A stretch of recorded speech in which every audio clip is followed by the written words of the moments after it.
नाज़रीन टंडोजाम में peoples party ज़िले हैदराबाद बाराड़ी के सॾ ते वफ़ाक़ी हुकूमत जी नाजाइज़िन ऐं महांगाई ख़िलाफ़ क़ौमी इशारा ते धरणो हयो वियो।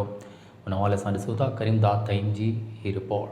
सिलेक्टेड गवर्नमेंट के खिलाफ है, न्याजी की गवर्नमेंट के खिलाफ है और ये धरना हम इंशाल्लाह चेयरमैन की जो भी कॉल होगी, चाहे वो बोलते हैं कि रोड ब्लॉक, वो बोलते हैं जेल बर्तरी, जो भी हुक्म होगा चेयरमैन की तरफ से इस गवर्नमेंट के खिलाफ, सिलेक्टेड गवर्नमेंट के खिलाफ, हम इंशाल्लाह बिल्कुल अपने चेयरमैन के साथ शाना बशाना खड़े हुए हैं।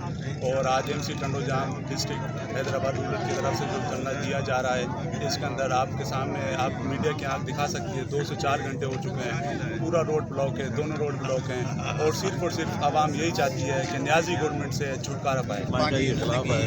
ये धरण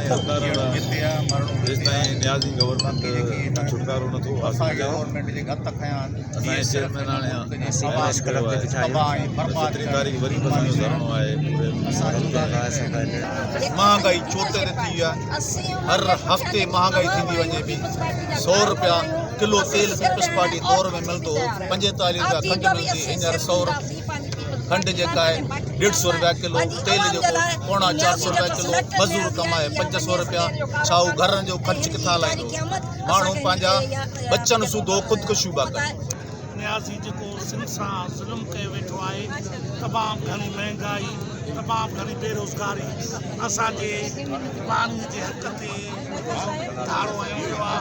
बिजली जी लोड शेडिंग, गैस जी लोड शेडिंग ऐं महांगाई तमामु तकलीफ़ हुनजी सारा